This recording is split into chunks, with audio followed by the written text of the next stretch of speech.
laskar Tuhan. Biar jalan berliku dan badai pun menderu, kita tetap berdiri teguh, bersaksi untuk Tuhan bahwa Yesus satu-satunya jalan mendapat keselamatan. Hanya Yesus yang sanggup memberikan, karena Yesuslah Tuhan. Karena Yesuslah Tuhan. Ini misi kami, ini misi kami, FGP MFA. Ini misi kami, ini misi kami, FGP MFA.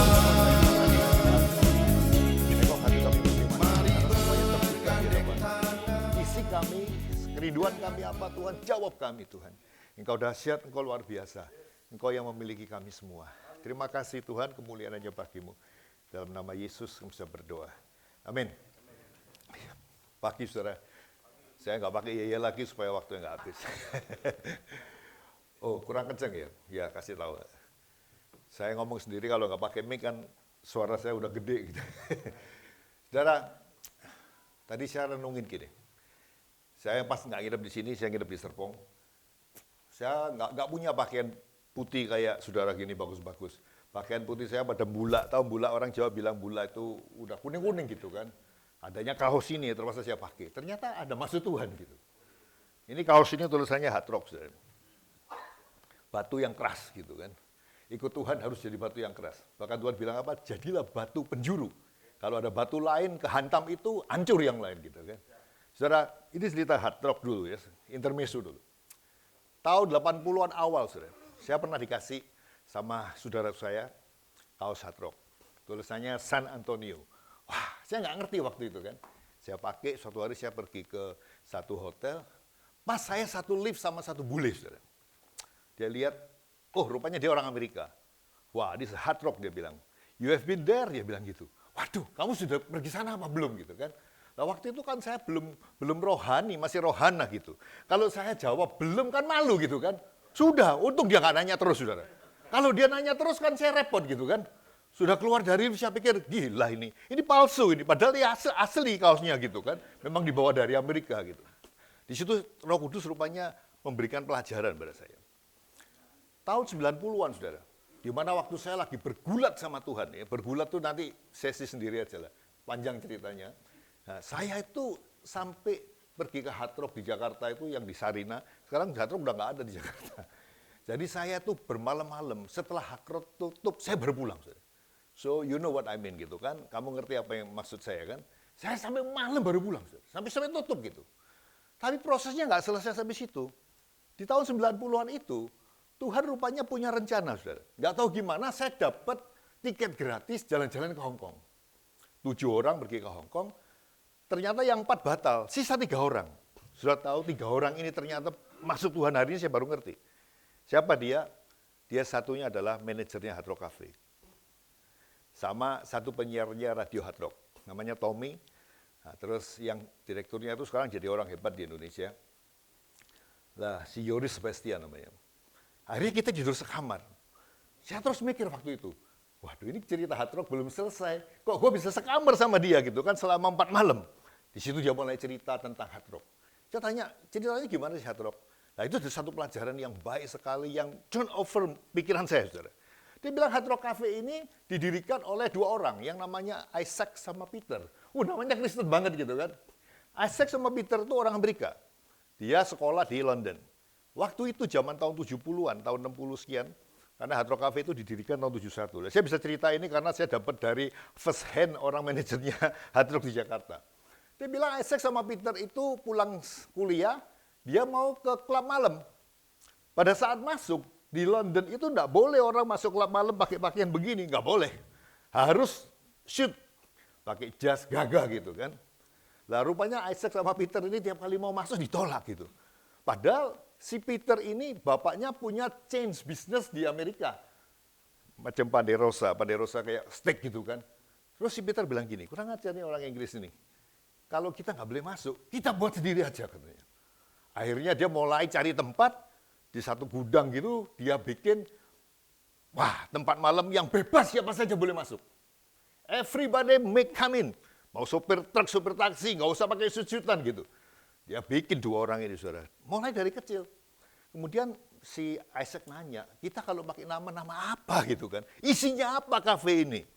Nah kebetulan mereka berdua itu dari satu desa di Amerika, namanya desanya itu Hard Rock.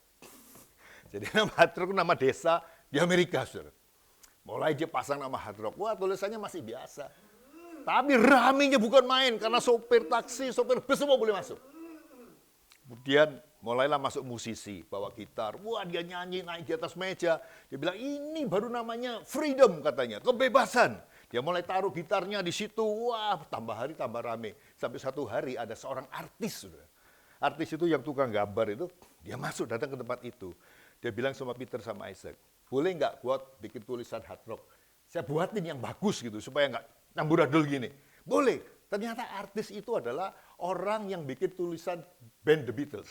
Saya tahu The Beatles itu yang nulis artisnya itu sama dengan yang nulis Hard Rock. Yang kita lihat sekarang ini gitu.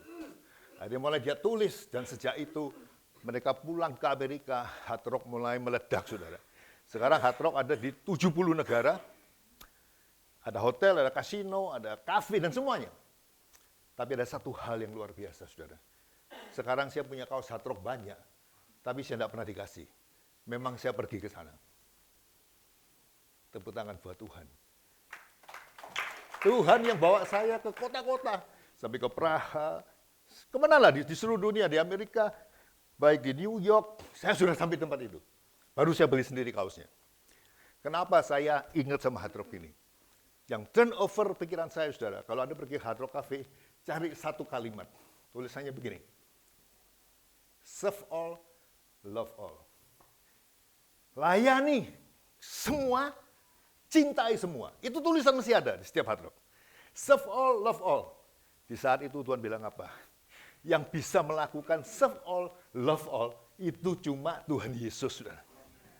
Nobody can. Tidak ada satu orang pun bisa mengasihi orang, melayani orang, mencintai orang seperti Tuhan Yesus.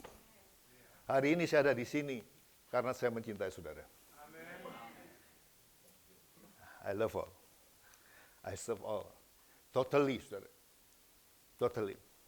Sebelum saya cerita tentang doa peperangan, saudara. Karena masalah setan ini, saudara.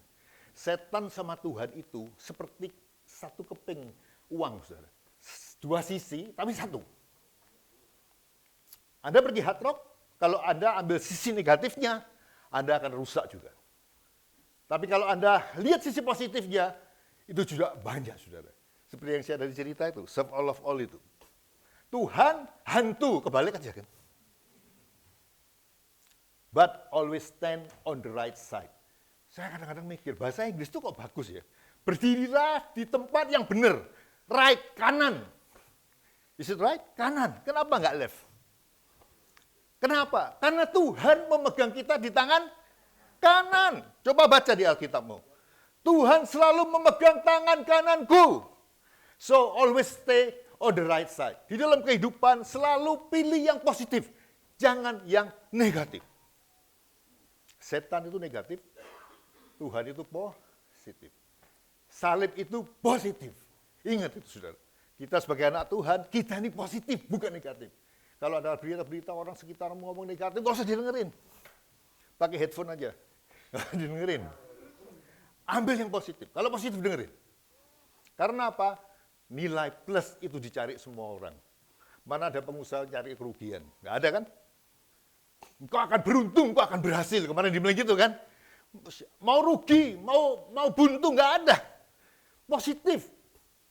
Ada dulu di daerah Sunter dekat rumah saya, ada satu rumah makan, PT-nya yang punya namanya Bocuan nggak apa-apa. Waduh, saya begitu lihat, saya pikir lihat di PT ini sampai berapa lama gitu bukanya. Keren kan? Namanya PT-nya Bocuan nggak apa-apa loh. Bocor nggak apa-apa, nggak untung nggak apa-apa gitu. Namanya perusahaan kalau nggak untung ya mati, bener nggak? Itu betul-betul negatif banget. Sekarang udah tutup, betul. Bener-bener tutup. Orang setiap hari bilang, bocor nggak apa-apa gitu. Mana? Ya bener-bener bocor gitu kan. Maka itu ngomong jangan sembarang ya. Kalau Anda mau peperangan dengan kuasa kegelapan, harus punya positif, saudara. Punya Kristus. Setan itu kelihatan salib takut. Takut, nanti saya akan bongkar buat saudara. Kenapa dia takut? Kita orang Kristen ini kan jangan sampai, aduh, gua pergi sini takut nih, hotelnya banyak setannya gitu kan. Nah kalau seperti itu ada yang nggak beres dengan kita. Berarti kita ini belum ketemu yang namanya Kristus. Belum. Kalau ada ketemu Kristus, dimanapun tidak ada yang menakutkan Anda. Karena apa? Yesus sudah mati buat saya. Dan hidupku ini adalah hidup mati bersama dengan Kristus. Nggak ada yang aku takutin. Nah itu maksud saya, kita mesti mengenal Kristus dengan benar. Mari kita lihat firman Tuhan dulu, saudara.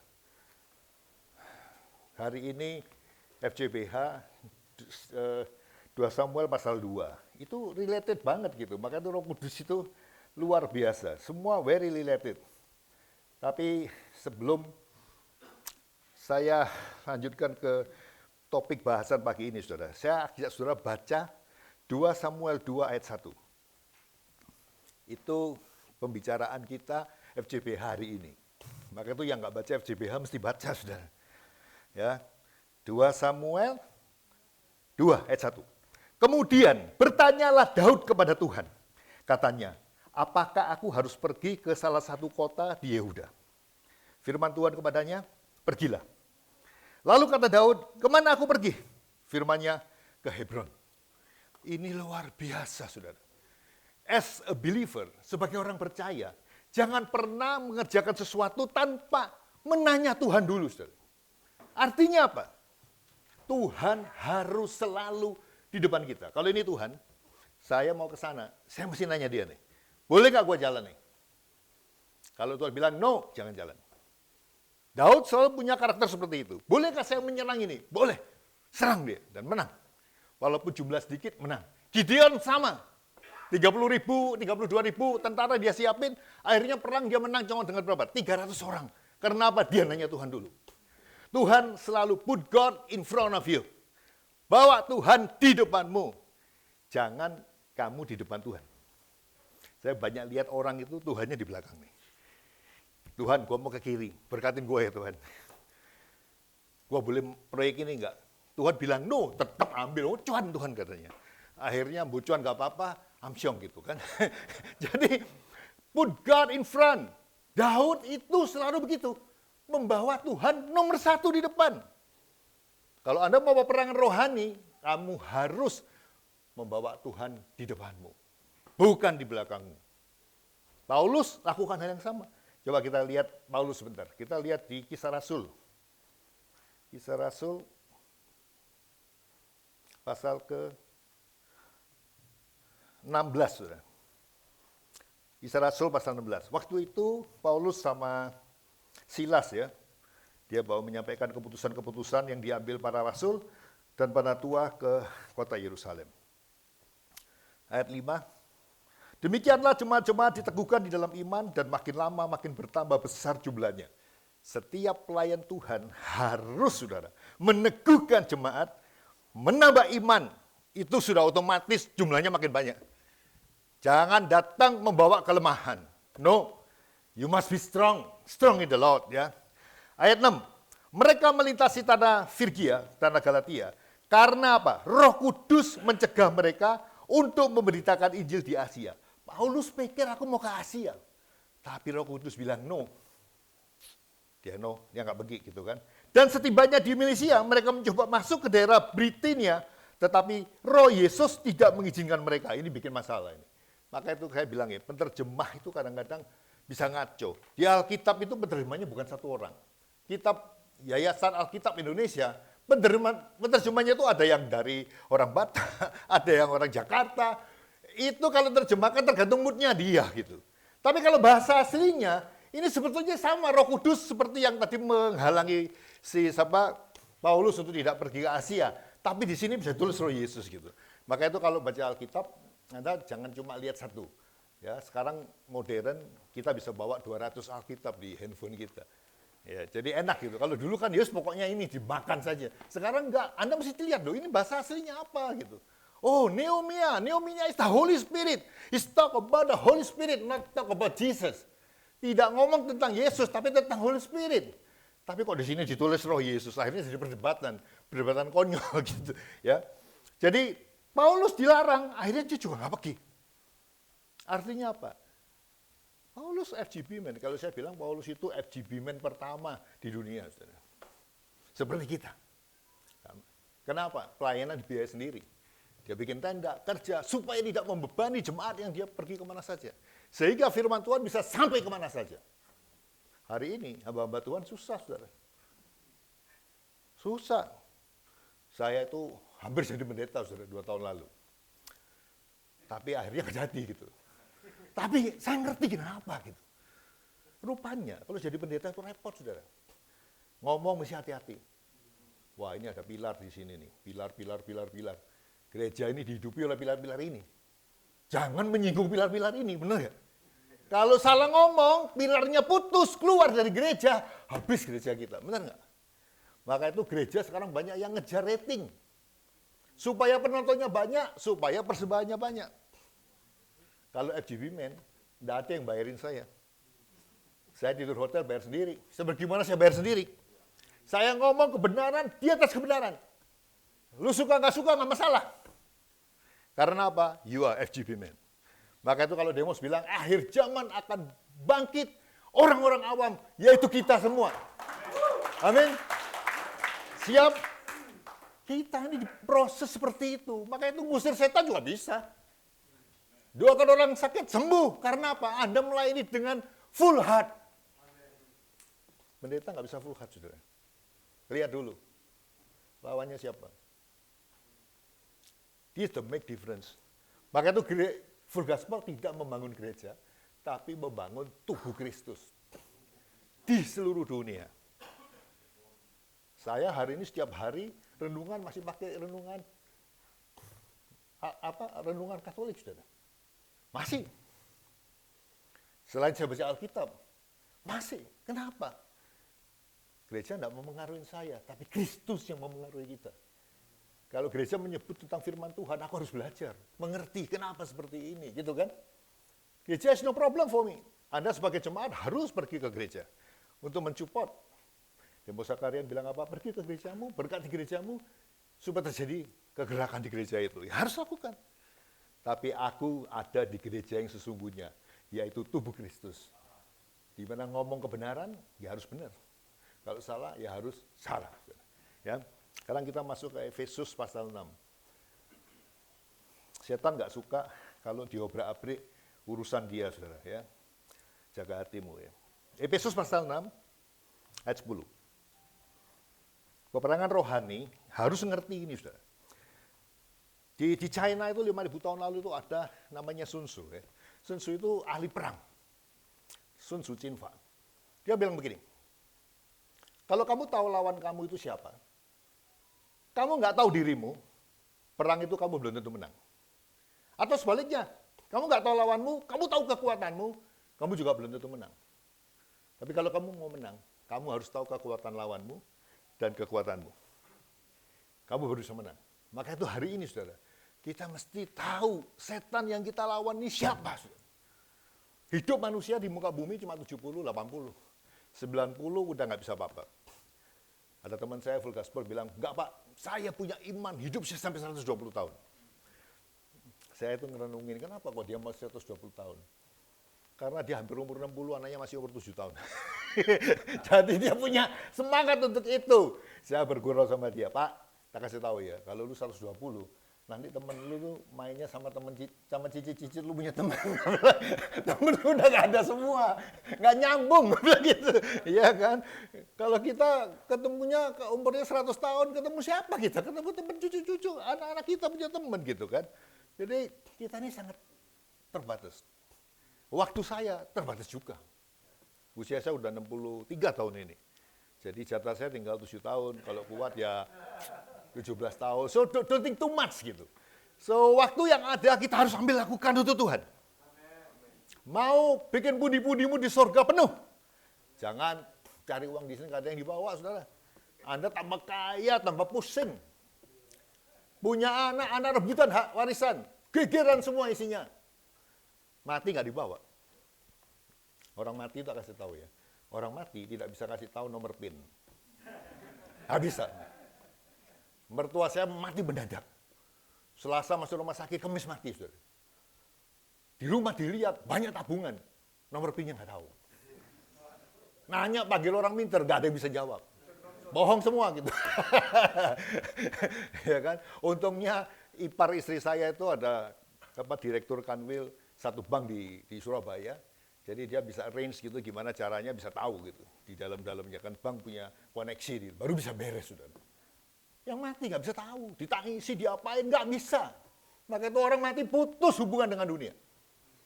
Anda punya hubungan dengan dunia sekarang, saudara. Jangan tunggu besok. Besok aja aku pelayanan, Pak. Jangan, sekarang. Ya. Waktu kok tinggal 10 menit.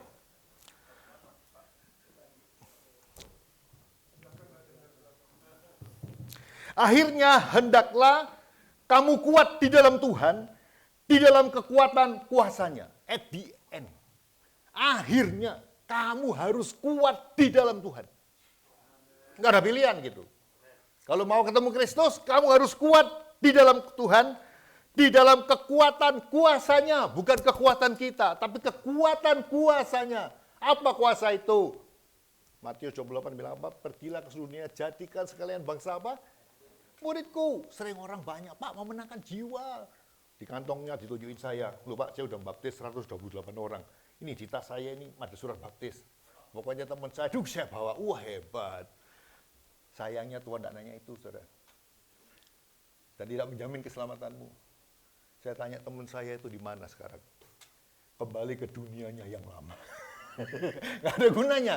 Kamu harus memuridkan orang. Orang baru bisa jadi murid kalau hidup gurunya benar. Saya punya tanggung jawab itu, saudara. Mengapa hidup saya harus benar? Seorang pemimpin kalau jatuh, ambiar semua, saudara. Satu jiwa bertobat, malaikat di surga bersorak-sorai. Bagaimana seorang pemimpin yang jatuh dalam perselingkuhan, dalam kehidupan yang acuh. Begitu dia jatuh, anak buahnya semua hilang semua. Maka itu Tuhan bilang apa? Jadikan sekalian bangsa muridmu. Maksudnya apa? Hidupmu harus benar. Dan di full gospel ini banyak orang benar, saudara. Karena bisa benar di sini. No kompromi. You pay yourself. Kamu bayar sendiri. Mau kompromi apa? Nggak ada gitu kan. Ya kan? Itu di full gospel ini, saudara. Ya. Jadi akhirnya hendaklah kamu kuat dalam Tuhan. Ini lihat ayat 11. Kenakanlah sebagian, enggak, segala katanya ya kan. Kenakanlah seluruh perlengkapan senjata Allah supaya kamu apa? Dapat bertahan melawan tipu muslihat iblis. Lihai dia, tukang tipu memang dia. Umur kita 70, lawan dia yang sudah umurnya nggak terbatas.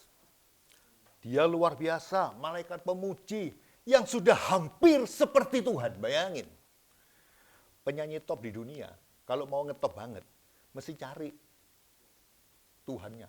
Tuhannya ya setan itu. Kenapa?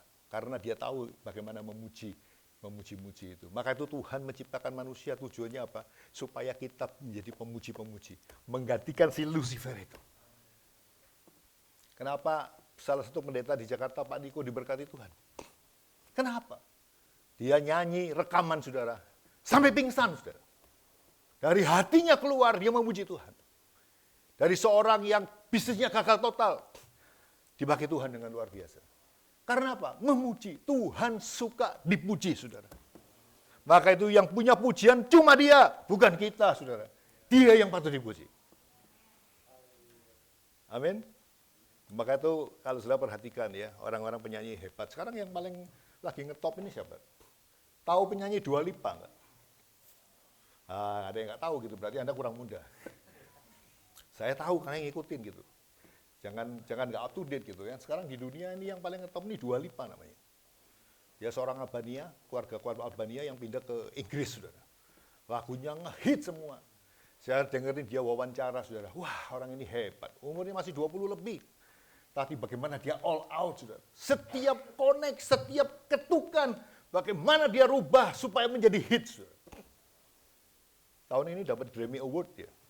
Penghargaan tertinggi musik di dunia. Saya udah mulai perhatiin. Wah, ini kayak nggak hati-hati. Dari keluarga yang percaya Tuhan, kepingin ngetop, bisa nyerempet-nyerempet ke situ. Nyerempet-nyerempet ke kuasa kegelapan itu. Wih, ditanya itu kali, Pak. Ya. Jadi, kalau sudah perhatikan, ya memang dia sudah mulai sedikit-sedikit arahnya ke situ. Memang begitu. Setan itu selalu begitu. Maka itu saya di full gospel kurang suka, saudara. Kesaksian-kesaksian yang I'm somebody, nothing, saudara. Kita ini di hadapan Tuhan tidak ada apa-apanya. Bahkan Tuhan bilang apa? Kalau kamu menjadi seorang pemimpin, kamu harus jadi seorang hamba. Hamba itu delosor di bawah. Kita lihat ayat selanjutnya, ntar saya jelasin. Karena penekapan perjuangan kita bukanlah melawan darah dan daging. Lah ini darah daging kelihatan. Melawan roh-roh jahat di udara, nggak kelihatan. Dulu saya nggak ngerti, saudara. Itu tulisannya gini. Bukan melawan darah dan daging, tetapi melawan pemerintah-pemerintah. Tak pikir pemberontak. Pemerintah dilawan. Anak muda kan suka berontak. Bikin oret-oret di mana gitu kan. Ada peraturan kita lawan. Ini bukan, ini pemerintahan. Bicaranya bukan pemerintahan. Itu bukan. Tapi ini hierarki kerajaan setan, saudara. Melawan penguasa-penguasa. Melawan penghulu-penghulu dunia yang gelap. Ini melawan roh-roh jahat di udara. Ya. Saya tunjukkan pada saudara bahasa aslinya. Melawan pemerintahan-pemerintahan, itu melawan apa? Arkas. Bahasa aslinya itu arkas. Ya, jadi principality. Kerajaan setan. Maka itu setan itu punya hierarki. Kalau diusir sini, dia bisa pindah sono. Memang setan tidak bisa dihancurkan. Maka itu kalau kita doa, mari kita hancurkan dalam nama apa sih hancur? Gak pernah hancur dia. Dia pindah-pindah aja. Nggak masuk sini, dia masuk sono. Nggak masuk sono, masuk babi dia 2000, bayangin. Babi 2000 masuk jurang semua, bener nggak? Itu setan, saudara. Dia memang ada hierarkinya. Setan besar, setan kecil ketemu setan besar, minggir dia. Yang kecil pergi, yang besar masuk. Tambah besar, tambah licin dia. Tambah nggak kelihatan kalau dia masuk. Ini principality itu yang kekuasaan yang paling tinggi. Kemudian yang kedua apa? Exousia. Exousia bicara tentang apa? Yang menguasai pemerintahan-pemerintahan. Maka itu sekarang di dunia ada blok-blokan. Blok NATO, blok ini, blok itu. Harus sama. Maunya sama. Ini kuasa kegelapan. Kalau saya pergi doa, saudara. Pergi kemana, saya tuh suka doa naik menara, saudara. Mau pergi ke Toronto, mau pergi ke Seattle, bagaimana aja. Saya naik menara, saya angkat tangan. Saya ikat, saya tundukkan kuasa yang menguasai pemerintahan di sini. Karena aku tahu apa yang aku ikat di bumi akan terikat di surga. Apa yang aku lepaskan di bumi akan aku lepas di surga. Tahun lalu saya sempat pergi ke satu kota namanya Krakow di Polandia. Jaraknya cuma 200 kilo dari yang sekarang lagi perang Ukraina. Saat tahun kemarin kan gila-gilaan gitu. Saya masuk ke hotel, itu banyak tentara, saudara. Tentara heran liatin kita. Kita lagi perang, kok lu jalan-jalan ke sini, gitu kan? Semua sudah capek dari medan pertempuran masuk ke hotel. Saya lihat kamar-kamarnya ini kayaknya tinggal udah lama nih tentara-tentara itu. Perjalanan di Krakow, langit itu kelihatan putih-putih, garis-garis itu pesawat tempur semua itu. Lagi melindungi kota Krakow. Apa yang dilakukan? Aku berdoa, Tuhan, beri kesempatan lagi Tuhan.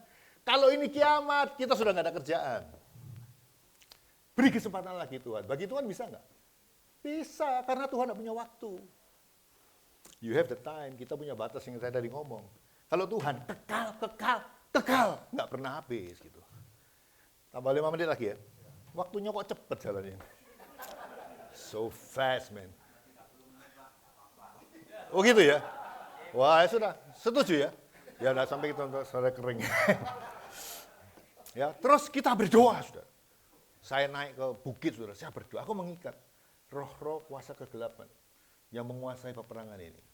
Aku stop sampai di sini. Tidak boleh merembet kemana-mana. Nggak merembet sampai sekarang di situ-situ aja terus gitu kan. Ada kuasa, saudara. Kita mesti berdoa untuk melawan pemerintahan-pemerintahan yang ada. Indonesia, kemarin pemilu. Ada yang plus, ada yang negatif, ada yang pro, ada yang kontra. Saya doanya beda, saudara. Saya bilang apa? Tuhan, aku nggak bisa terima kalau melihat Indonesia ini nggak jadi maju, negara maju. Firman-Mu dari Yerusalem masuk ke Eropa, Eropa diberkati Tuhan. Dari Eropa terus masuk ke Amerika, Amerika diberkati Tuhan. Masuk ke Asia, Korea diberkati Tuhan. Dari tahun 70-an negara yang parah banget sekarang one of the best in the world. Siapa yang nggak tahu Hyundai, siapa yang nggak tahu Samsung. Masuk ke Cina, Cina itu sekarang pertobatan gila-gilaan, saudara. Saya beritahu, tadi Pak dia baru cerita saya. Ada 2 orang lagi udah mau join di full gospel di Cina, saudara. Diberkati Tuhan luar biasa. Indonesia kapan? Kita ini berdoa terus-terusan loh. Kalau Indonesia nggak jadi negara maju, Tuhan, I cannot accept it. Doanya begitu. Siapa yang mau jadi pemerintahan, I don't care. Karena batu bisa engkau rubah jadi anak-anakmu. God is so strong. Yang penting kita berdoa, saudara. Aku percaya Indonesia akan diberkati Tuhan. Amin. Kemarin liburan hari raya.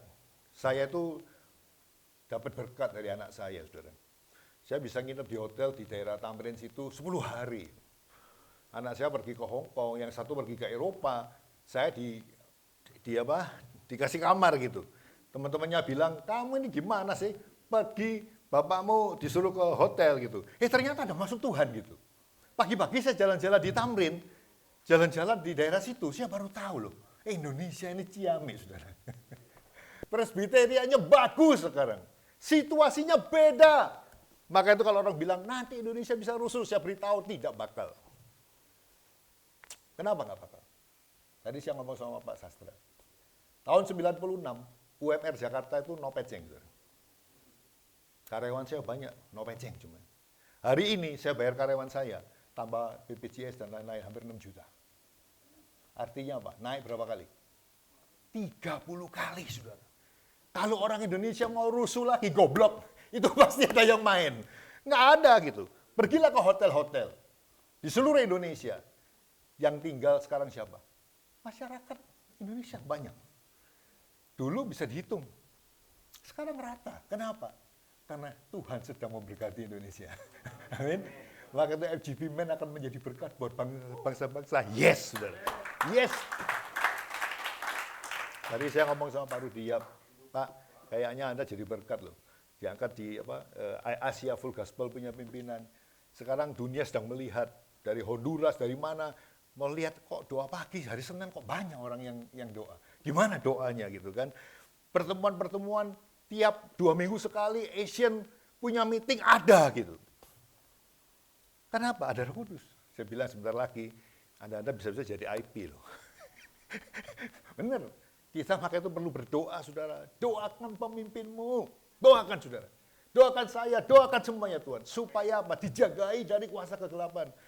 Serangan setan itu kayak gitu. Kita lanjut. Sekarang kita mau lihat tentang kuasa kegelapan. Sebentar ya. Karena perjuangan kita bukan melawan darah dan daging, tetapi melawan pemerintah-pemerintah, melawan penguasa-penguasa, melawan penghulu-penghulu dunia yang gelap, melawan roh-roh jahat di udara. Sakit penyakit itu masih kelasnya paling bawah ya. Sebab itu, ambillah seluruh perlengkapan senjata Allah, supaya kamu dapat membedakan. Supaya kamu bisa mengadakan perlawanan pada hari yang jahat itu, dan apa? Tetap berdiri sesudah kamu menyelesaikan segala sesuatu. Tugas kita di dunia ini menyelesaikan segala sesuatu. Anda bisa terus sampai akhir zaman, itu karena perlu konsistensi. Saya bersyukur pagi ini konsisten loh. Saya perhatikan yang pulang nggak banyak. Wah ini sudah di tank, katanya sebentar lagi mau habis. Ya mau habis ya Pak ya? Gimana ini? Habis apa terus? Gimana Pak? Terus ya? Ya, geser sedikit gitu ya. Kalau enggak, setan sudah selesai, senang dia. Belum selesai, kurang sedikit. Ya, supaya kita dapat melawan, saudara. FCBH itu salah satu yang membuat kita bisa konsisten. Saya ikut FCBH, setiap hari saya mau nggak mau, capek atau enggak, saya harus baca. Saya merenungkan, itu yang melatih konsistensi. Perjanjian lama perlu 1000 hari selesai. Mau 1 hari 1 pasal. Sampai Pak Dennis Firmansyah telepon saya, Pak Tansri, nggak salah. Kita ini cuma diminta perjanjian baru aja loh. Maksudnya sampai Matius, Injil aja gitu. Kita udah molor sampai Wahyu habis. Sekarang lu hajar lagi sampai perjanjian lama, gimana katanya gitu kan? Mana bisa gitu loh. Bisa Pak. Kita punya komitmen menyelesaikan dari kepengurusan sekarang sampai pengurusan yang akan datang. Jadi pengurusan ini selesai, FJB jalan terus sampai pengurusan yang akan datang. Iya kan? Ini konsistensi. Ya, konsistensi. Kemudian 14, itu percepat ya. Jadi berdirilah tegap, berikat pinggangkan kebenaran, dan berbaju sirahkan keadilan, kakimu berkasutkan kerelaan untuk memberitakan Injil damai sejahtera, dalam segala keadaan, pergunakanlah perisai iman, sebab dengan perisai itu, kamu akan dapat memadamkan semua panah api dari si jahat. Setan, sudah saya beritahu. Setan itu kalau kita serang, dia tidak punya pertahanan. Nggak punya. Kalau kita punya, saudara. Kita punya pedang roh. Ntar kalau sudah baca selanjutnya. Ya kita baca terus saja lah. Dan terimalah kau tombak keselamatan dan pedang roh, yaitu firman Allah. Perisai iman itu apa? Menahan semua panah si jahat. Setan itu bisa mana? Maka itu kita diam-diam, terus bisa ke panah. Daud aja kena kok. Lagi santai-santai di soto rumah. Dipanah setan. Kok ayo itu siapa itu? Istrinya orang, lupa dia. Pada saat nafsu sudah menguasai tubuh, Tuhan itu sudah nggak di depan dia lagi loh. Hati-hati, kita juga sama saudara.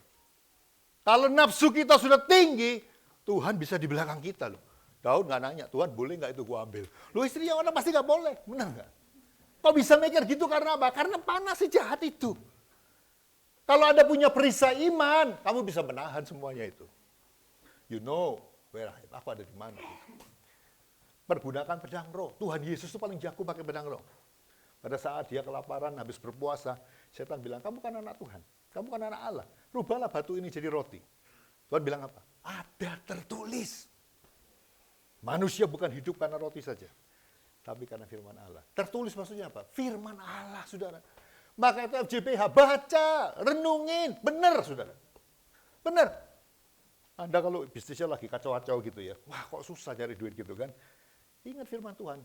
Aku tidak lupa memperkatakan kitab Tauratmu, tetapi aku merenungkannya siang dan malam, supaya aku bertindak hati-hati, sesuai dengan segala yang tertulis di dalamnya.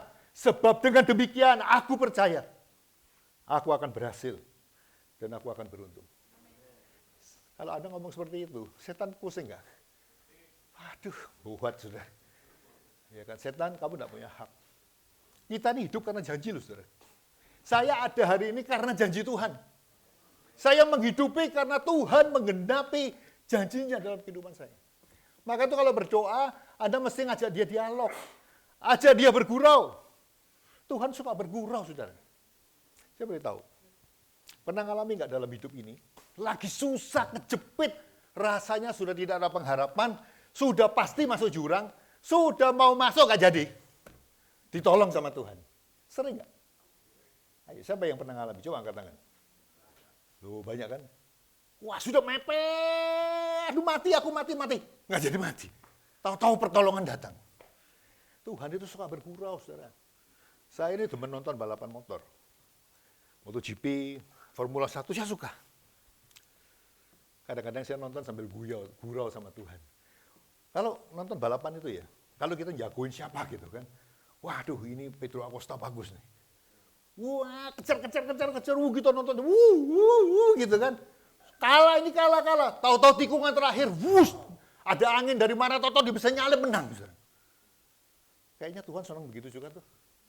Anda dibiarkan, masuk, sudah rasanya mau mati. Tahu-tahu menang. Haleluya, aku sudah menang Tuhan. Ternyata nggak mati, besok datang lagi coba.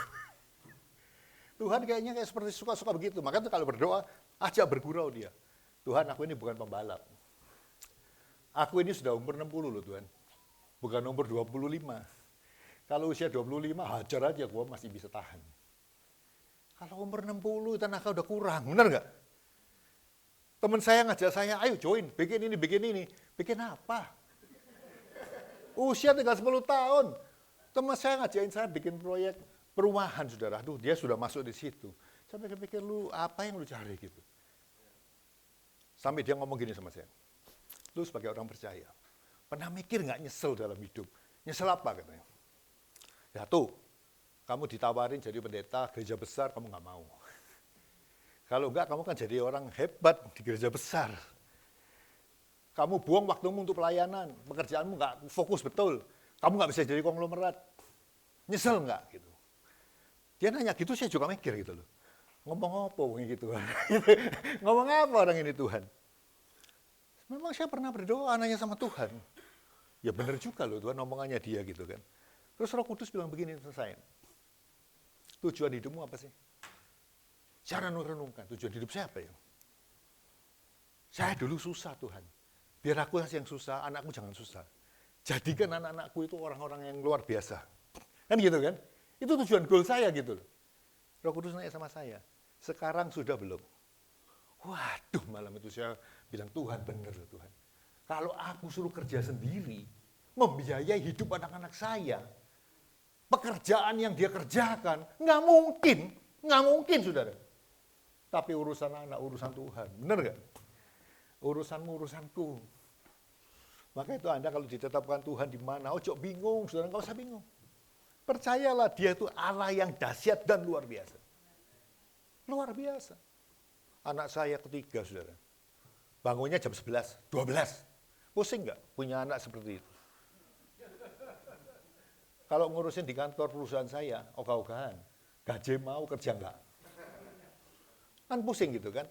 Jodoh nanti dulu, main-main, pacarnya banyak. Bapaknya kenal Tuhan, anaknya kayak gini, bener nggak? Doanya gimana? Tuhan, saya nyari yang paling Tuhan pasti bergerak. Saya bilang gini sama Tuhan, nama anak saya ini, kamu yang beri loh Tuhan. Bukan saya yang ngasih, kamu yang ngasih nama. Lah sekarang kayak gini kan malu-maluin Tuhan, bener nggak? Iya kan? Waduh, rupanya Tuhan dengar doa saya, saudara. Tuhan pilihkan pasangan yang benar, pekerjaan yang benar. Hari ini saya bisa melihat, oh gitu. Maka itu Tuhan itu sering bergurau. Kita bilang, kok suwi Tuhan, kok lama, aku udah gak tahan. Dia itu enggak punya waktu, saya beritahu. Dia kekal, Alfa dan Omega, kekal selama-lamanya. Tuhan gak pernah ngantuk, Tuhan gak pernah tidur. Dia nggak pernah lapar, dia nggak ngerti yang namanya terlambat. Kamu harus mengingatkan dia. Kita yang harus mengingatin. Tuhan, aku nggak loh Tuhan. Umur berapa gua sekarang? Kan gitu kan? Oh iya, kamu di dunia jatahnya udah tinggal segini. Ya udah, gitu. Makanya kalau doa mesti begitu, sudah. Doa peperangan seperti itu. Dan ingat, setan itu tidak bisa apa-apa. Apa yang kamu ikat di bumi akan terikat di surga. Apa yang kamu lepaskan akan terlepas di surga. Anda mendoakan orang, gak usah pusing, gak sembuh gimana. Suatu hari, saudara, ini saya akhiri dengan satu kesaksian. Bentar lagi. Suatu hari, saya diajak teman, saudara. Doain orang dong di rumah sakit. Ya sudah, masuk ICU, saudara. Orangnya duduk silaan, rambutnya Korea kayak orang dari sebelah gitu. Waduh, matanya bisa gini. Badannya keker. Gini. Terus ini ada ada macam-macam. Saya bilang, saya ngomong sama orang ini gimana? Diajak ngomong nggak ngerti. Saya nanya, istrinya mana? Oh ada Pak, panggil istrinya. Saya bilang, Bu, firman Tuhan itu bilang, kamu dengan suami itu bukan dua tapi satu. Kalau aku nggak bisa ngomong sama suamimu, aku bisa ngomong sama kamu. Dan kalau kamu bilang ya, maka akan terjadi sesuatu. Kan gitu. Mau nggak Tuhan Yesus sembuhin? Istrinya bilang begini, nggak usah Pak. Loh, istrinya bilang gitu loh, nggak usah katanya. Loh jadi gimana? Ya biarin aja, kalau mau mati ya biar aja. Ya sudah, mau ngomong apa saya? Saya pulang sudah.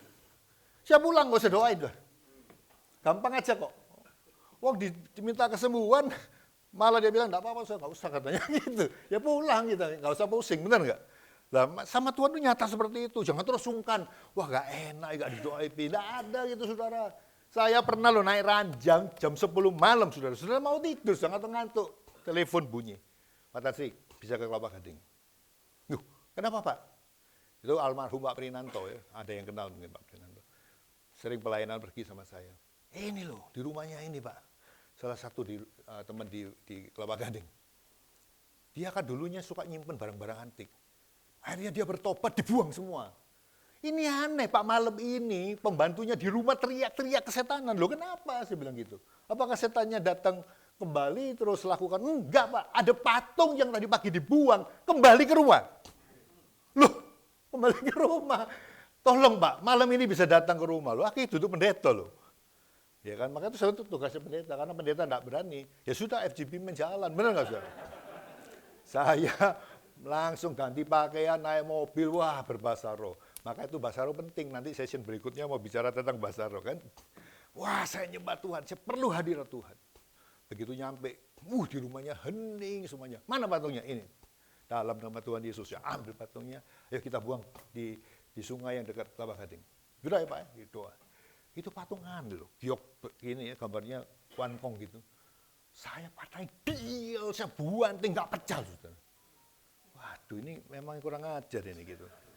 Apa yang aku ikat di bumi akan terikat di surga. Di dalam nama Tuhan Yesus patah. Ambil sekali lagi dia patah dia saudara. Buang di situ. FGP Man can do it. Damai sejahtera Tuhan sampai di rumah itu. Maka itu setiap kita hari ini yang dengar, saudara sedang dipakai Tuhan. Amen. Tinggal you say yes, I'm ready, or no, gitu kan. Maka itu sebagai FGP Man Anda diperlengkapi. Hari ini ada camp, Anda pulang, Anda tahu, aku punya sesuatu. Setan cuma punya panah, tapi aku punya perisai, aku punya pedang, dan aku bisa mengalahkannya. Haleluya, tepuk tangan buat Tuhan. Tuhan Yesus, terima kasih untuk pagi ini. Roh Kudus berbicara lebih jauh Tuhan. Mempelajari firman-Mu sungguh tidak cukup waktu Tuhan.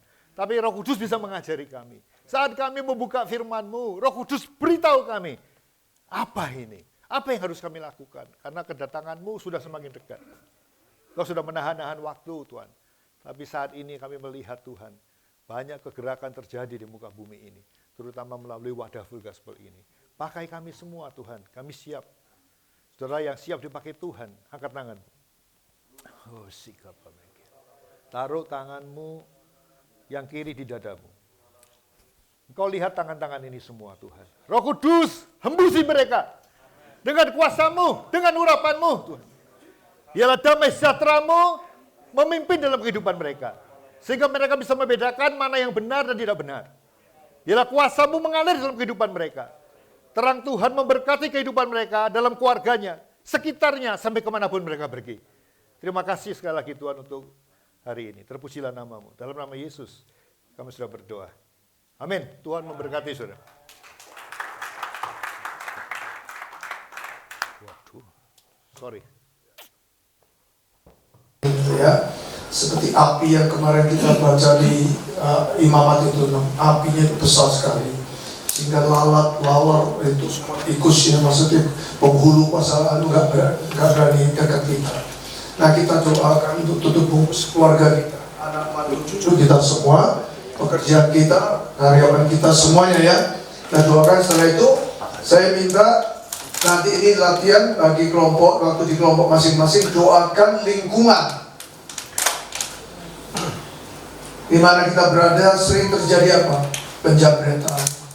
Sering terjadi apa? Ada becok-becok nongkrong di situ, ada premanisme, ada pejabat-pejabat yang masih korupsi, yang arogan. Semua itu spirit itu semua penghulu dan roh jahat ini menguasai orang-orang itu. Anggap ya. Nah, tolong fasilitator nanti ya, supaya nanti waktu bergandengan tangan ada yang nanti di kelompok itu pasti ada di setempat daerah.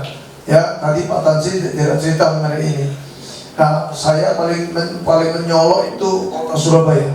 Surabaya itu dulu keadaannya, yang pernah ke Surabaya pasti 20 tahun sebelumnya itu paling kacau itu kota. Tiap musim hujan mesti banjir. Terus setelah itu mesti jalan-jalan berlubang semuanya. Karena itu dikorupsi, ya, seluruh pejabat. Dari itu membuat orang ngeluh, kering, kerontang, tidak ada tanaman. Tapi sekarang dirubah sama Tuhan. Why? Karena kita keliling terus. Nah, doa itu merubah sejarah, merubah wajah kota, merubah ini. Bukan karena ini, karena behind the screen itu ada yang tadi sudah dijelaskan Pak Tansri. Itu ya, doakan lingkungan saudara, doakan ini, dan jangan lupa juga. Doakan lagi itu, jangan lupa yang pertama, sesi pertama dulu, hit list. Orang-orang harus serius. Yang saudara nama-namanya masih disimpan nggak? Nah, udah jadi apa? Jadi buang sampah. Catat lagi saudara, minta sama Tuhan, hit list nama teman saudara, keluarga saudara, ya mungkin saat ini mereka yang dekat saudara kemarin sudah dipulihkan, pengampunan, harus mengasihi mereka. Jadi kalau doakan hit list itu harus ada passion, compassion, harus mengasihi jiwa-jiwa ini. Nanti doa saudara itu akan dijawab Tuhan.